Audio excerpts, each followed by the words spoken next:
Hey, how's it going, y'all? It's a quick little update of the farmhouse that my fiance and I are restoring.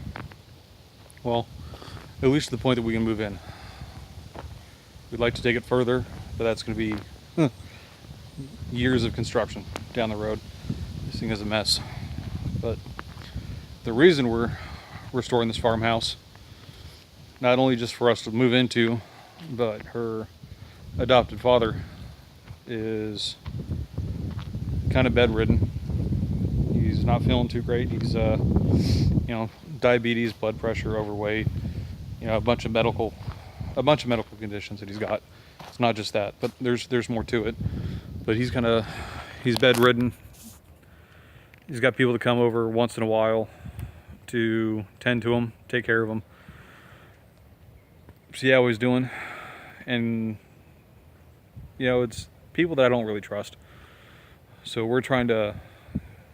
he gave us permission to move in. He wants us to move in. He's actually helped pay for the roof on this house. But we're trying to get out here. We're paying for the inside of the house and the siding and all that stuff. And we're trying to do it to get out here and kind of not necessarily help us. I've got a house in town, but to get closer to him out in the country, because he's about 30 minutes away outside of town. And with our work schedules as chaotic as they are, and the drive back and forth with the price of gas, it just makes more sense to go ahead and move out here. We're restoring the house as much as we can, as quickly as we can, so that we can move in and have, like the basic necessities: running water for a shower, a toilet, a sink, and a place to sleep that's not covered in mold. The rest of the stuff will come later. We'll eat our dinners out of microwaves if we have to, or off the grill. We'll do whatever we got to do to make it work. So this is the bare essentials. And we have a GoFundMe page called Old House Restoration. You can find that at gofundme.com/Old House Restoration, or you can find the link to it in the description below. I'll link it there. Any donations you guys want to make or can make is greatly appreciated.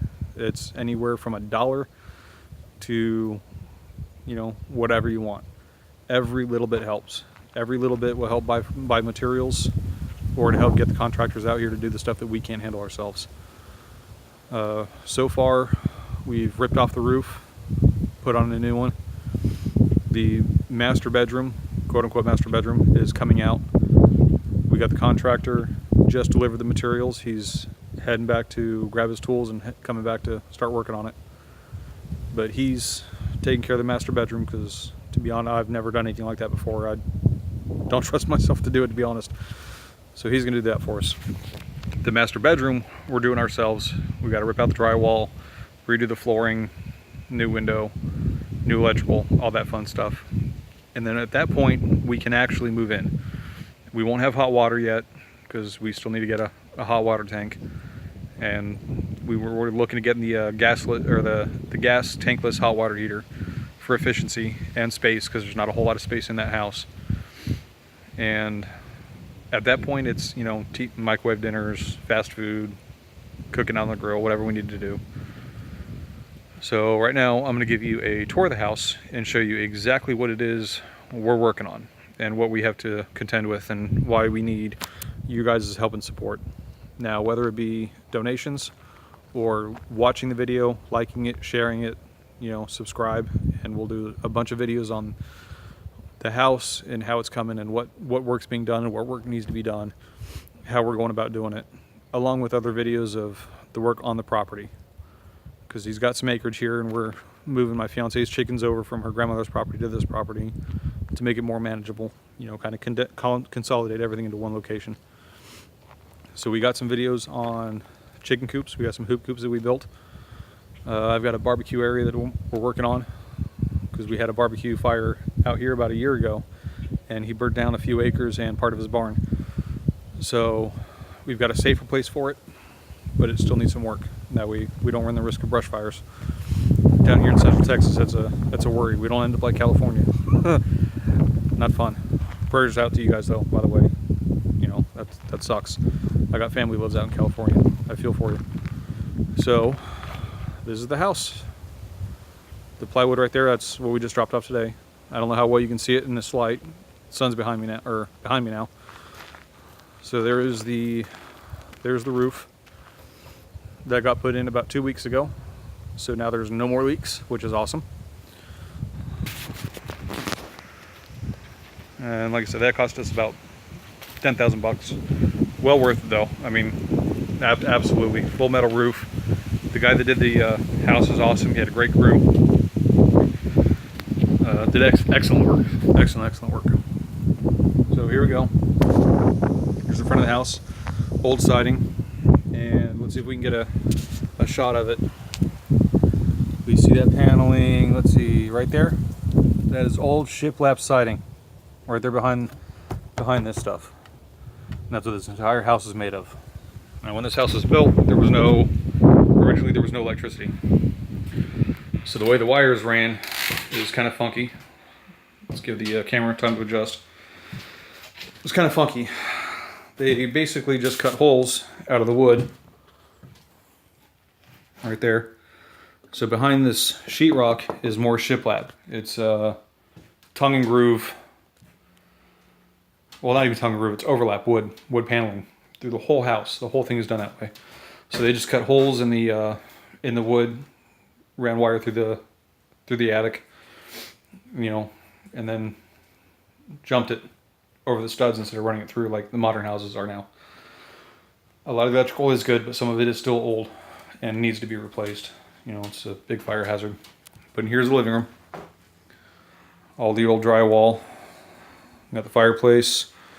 That right there is not actually a window. That's where they put in a window unit for air conditioning, because this house has no central air or ductwork for it whatsoever. Old single pane glass windows do the job. We're not worried about that. Eventually we'd like to update those.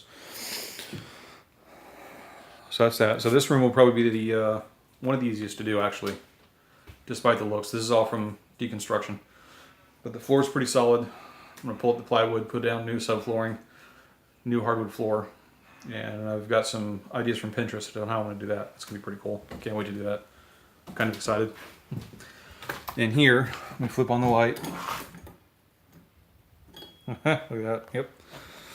And here is what we call the bee room. Because in here, we had a beehive full of Africanized honeybees. And we paid a guy to come out and remove them, an expert, somebody that knows what he's doing, beekeeper. Did an excellent job, very knowledgeable. I got some video of his work and I'll post that as well. I just haven't done any editing in a while. So, ta-da, big gaping hole. But this is what the whole house is made of. This stuff right here. Let's see if you can see it. So the whole house is this, tongue and groove. Right here, the whole house, all the walls are done in double of that. There's no insulation in this house whatsoever. There's no insulation between well, obviously the inside walls, because, you know, what's the point? But as you can see right here, yep, over here, as you can see right there, that's the outside. So there's no insulation between the two layers. Back in the day, that was cool. That's how they did it. Not so much now. So there's that. I'm going to contend with that. And here's the old electrical panel. As you can see, it's got the old glass fuses. That's got to get redone, and it's kind of a nest in there. And so we need to replace that, and we're going to remove it and upgrade the breaker box that's outside. So consolidate everything into one control panel, make things easier, safer. So if anything happens, we can get to it. We know where it's at. We don't have to go thumbing through screws or thumbing through fuses and trying to figure out the right size, right amperage, and all that crap. And then even trying to buy those things nowadays is a pain in the ass. Part of the language. And here is our big bathroom. Now we ripped all of this out, and in hindsight we probably could have kept it, but we got excited. You know, oops. But we ripped all the drywall out, ripped out the tub, sink, all that fun stuff. The subflooring down here, you can't see it because of the material, but this is all rotted out. That's where the tub was. So we're going to do a walk-in shower open with a little half wall, all tiled off, with a sink, vanity. Keep it simple, but we are going to do tile. We're going to lay out the tile. Kind of make it look nice. Again, that's future plans.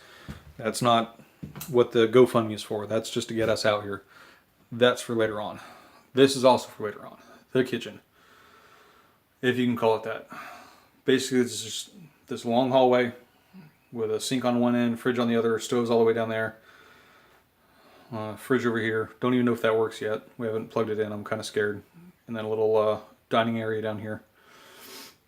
Again, future stuff. We're not worried about that. We can plug in a microwave and cook on the grill out in the barbecue area if we need food. So then there's always in town we can grab stuff because we both work in town. This right here is the wood room that we're calling it. This was originally one of the bedrooms. We're going to either turn this into a study or an extension into the master bedroom, which is attached to it. You know, we'll put the dresser and all that fun stuff out here. Well, not the fun stuff. The fun stuff's going to be in there. But, you know, the necessity stuff. In here is what we're calling the mold room. You'll see why here in a second. This is the room we're trying to get restored so that we can move in along with the bathroom that's attached to this. Now, once this room is done and the bathroom, then we can move in, start taking care of the other stuff, take care of her father, and go from there. So here is the mold room. This is why we call it the mold room. That is the ceiling. Because above here, there was big gaping holes in the roof. The water was just pouring in. And over here, there's more on the roof right there. More mold on the walls. And probably behind all this paneling, we're going to find mold. And if I'm not mistaken, there's no insulation behind these walls either. And over here is the north wall. That's when the winters come in. When the winter storms start blowing and the below freezing temperatures come in, it's going to be coming in from that wall this way. So every winter, this room freezes. The plumbing freezes, so we have to get underneath the house, insulate, all that fun stuff, and try to winterize it because we don't know if we're going to have hot water this winter. You know, it is what it is. We'll make do if we have to. But that right there is the hole where a lot of the mold was coming through. Right up here will give you a closer look. So all that in there. Here's the shower that they had installed but never got running. Basically it looks like an old, it's like an RV shower. It's absolutely horrible. Home built cabinet for linens and whatnot. Toilet, sink and vanity. Right here, I mean that goes straight down. There's no floor there. That's all rotted out. Yeah, you can see there's mold and all that stuff came in here. Little window. But this is what the contractor's working on today. He's going to be ripping all this out, getting it in. We've already got the tub. We got the tub. We got the vinyl walls that go around it. We're going cheap on this. We just need to move in. That's all we're doing. We're going to use laminate. Sorry, can't speak. We're going to use laminate on the floor. We're going to reuse the original toilet. And we have a sink from the other bathroom that we're going to use in this one. Because the other bathroom I'm going to take my time on and do it right and do it nice. You know, kind of a luxury for us. For those long, hard days out on the farm and work. And yeah, it's going to be nice when it's done. So in here again, I'm going to get rid of all this crap. Pull the carpet out. See what the subfloor is like. I'm sure it's rotted. Anything that's moldy and rotted is getting ripped out. Any 2x4s in the framing that needs to be replaced, we're going to replace. And we'll do hardwood floor. Now when I say hardwood floor, what I'm going to do is take the sheets of 5/16 inch plywood. It's like the furniture grade plywood from Lowe's. Sand it down real good, cut it into strips, and then stagger it. Sand it, stain it, and then about 5 layers of polyurethane. Make the floors last forever, hopefully. I've seen videos and stuff on Pinterest where people have done it, and it turned out really nice. And there's a video out there, and I'll have to find the video and share the link in the description. But this guy did the same thing, and he's got these big dogs that just, you know, big dogs and little kids that just across this floor for 5 years, and not even a nick. It's really impressive. I want to try it, see how it turns out. Because we don't want to do the tongue and groove with the laminate, because out here there's a lot of sand, and a lot of sand will get inside those grooves and can tear up those floors and get inside in the grooves, separate them, and it's a pain in the butt thing. So we figure nice, smooth, sweet surface we can sweep and, you know, wax every now and then. And, you know, after 5 years, if we have to, or 10 years, we'll do a couple more coats of polyurethane and go from there. But that's the update. That's the house. If you guys want to see any more of the property, other projects we're working on, check out the other videos. I've got stuff on the chicken coops, the quail barn. I got videos coming for the barbecue pit. That's another work in progress. That's gonna be really cool. I'm excited about that. I've got a lot of a lot of cool ideas on that one, and I can't wait to share them all with you. You know, like, share, subscribe, hit the notification button, and if you get the chance, visit the GoFundMe page and send a donation. Like I said, $1, $5, $20, $2,000. Love you a long time. Anything is appreciated. Even if it's sharing the videos, liking the videos, that is awesome too. You know, leave comments, suggestions, the thumbs up, whether it be monetary support or moral support. You know, any help is greatly appreciated. And thanks for your time. I know it's been a long video, almost 20 minutes, but we're gonna go ahead and cut it off there. So from me and my fiance Rose, holla at y'all later.